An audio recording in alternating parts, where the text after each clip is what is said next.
Hi, I'm Sharon Bill. Welcome to my Theory Tuition series where I'm working with you step by step through each of the ABRSM Theory grades.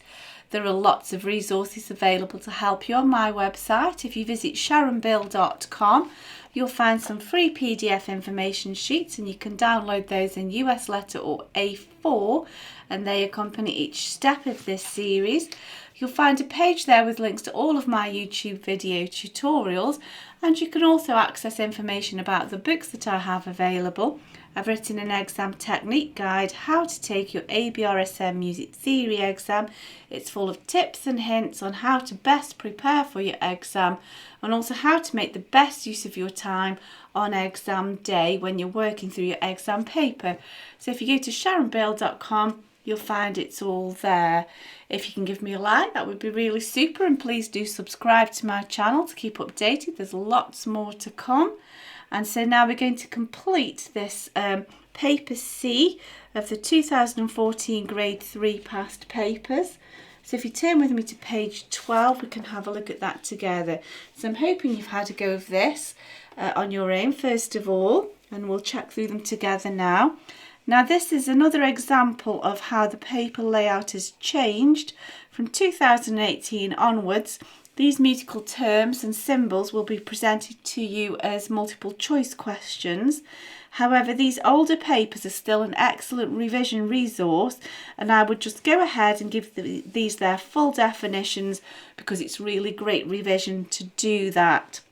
So let's just give these their full definitions as a good revision exercise here, but they won't be presented like this from now on, from 2018 onwards. So alla marcia, not too difficult to guess. It means in the style of a march. So that's not too difficult. When we first came across this little set of symbols and numbers, the number can change in grade 1, and what this means, this is your metronome mark, which gives you an exact tempo direction, and it means 108. So we've dealt with this part, and then now we deal with this part, crotchet beats, or you would say quarter note beats. Either one of those will do depending on your terminology. Per minute, that's the other important aspect there. So that gives us our specific tempo direction. So PP is pianissimo, P is piano, and then when you double it, it kind of gives the issimo, which is extra or very. And so P is piano, so pianissimo, PP is P is quiet. So pianissimo means very quiet. I said that backwards then, didn't I? Very quiet, or you would say very soft. So alternatively, if you got FF, forte is loud, so fortissimo, FF is very loud, so it just gives extra to the dynamic. So this is an accent mark here. It's an articulation mark. It tells us how to play that note.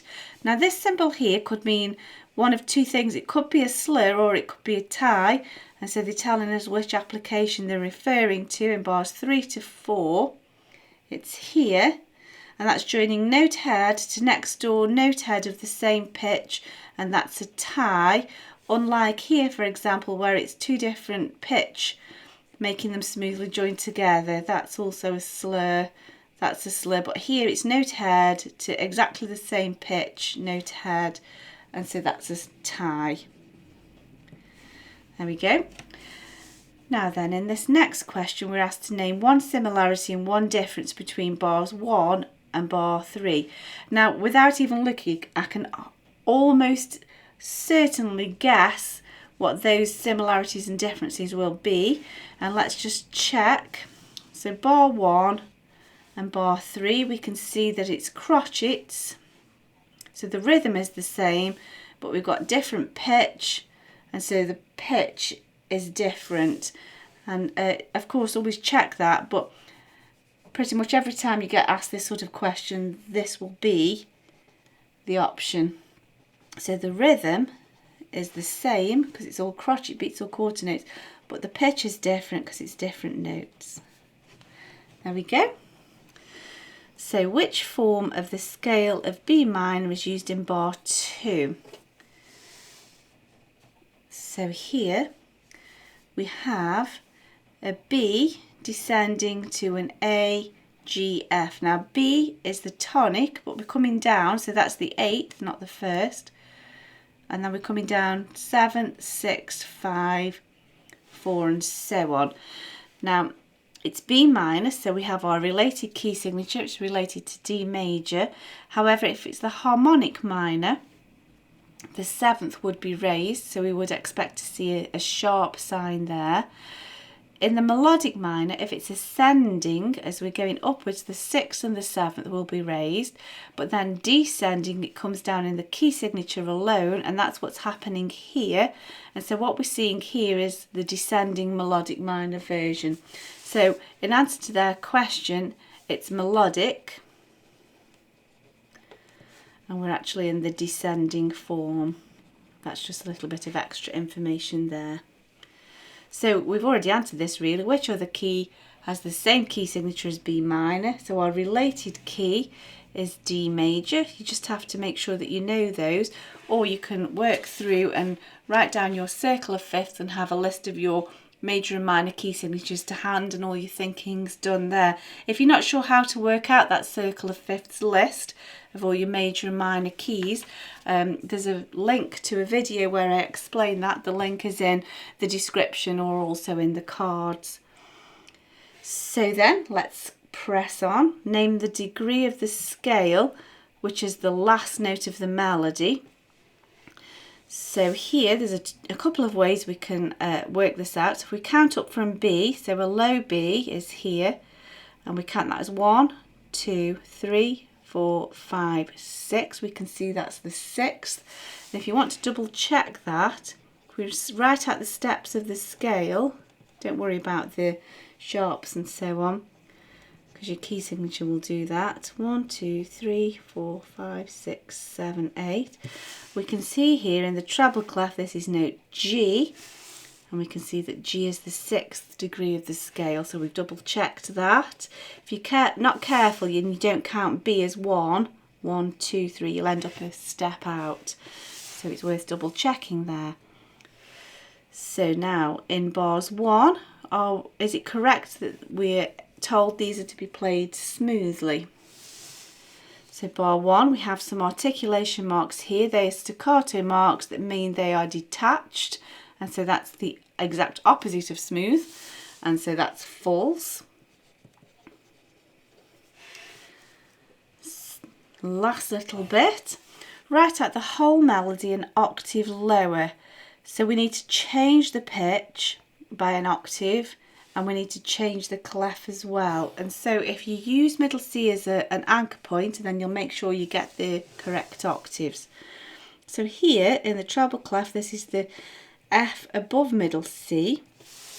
And so here's middle C in the bass clef, and we need to make sure we're the F below that to drop down an octave.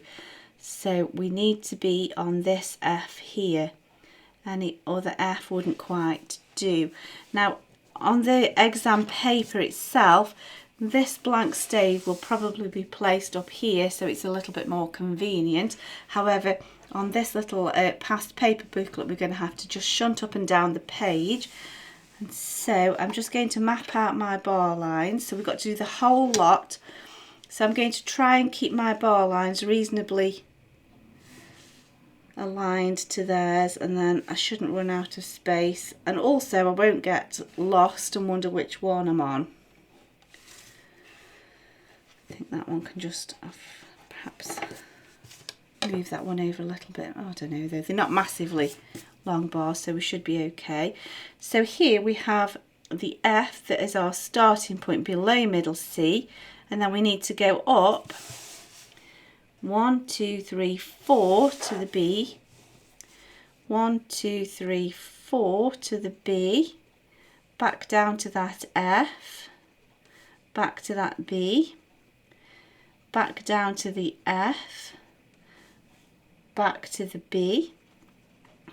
Nice and easy so far. Tie to the same note, down and step, down and step, dot that, down and step, and that should take us back to the F we started on, and it does so. Down and step again, and now we're going to go 1, 2, 3, 4, 1, 2, 3, 4 to the A. We should be one step below this note here, and we are, so that's okay. So now the E again, back to the A, tie that. So here we know we're going to be tying over the top because the stems are coming down. Dot, next door,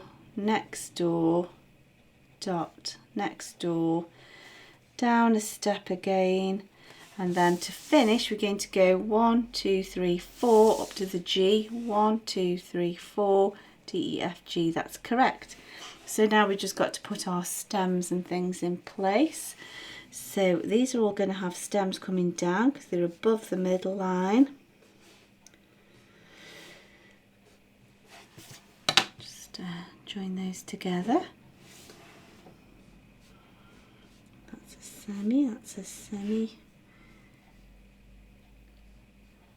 Stems coming down still. Stems coming down.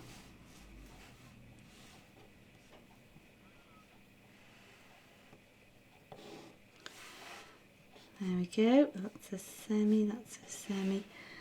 Stem down. That could go either way, but everything else is down, so let's keep that. There we go. And that's tied.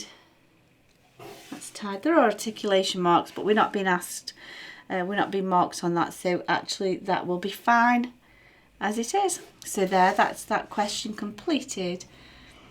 That's also that paper completed. I do hope it's helpful to you. I hope that you're enjoying it. I certainly am. If you can give me a like, that would be super. And please do subscribe to my channel to keep updated. There's lots more to come.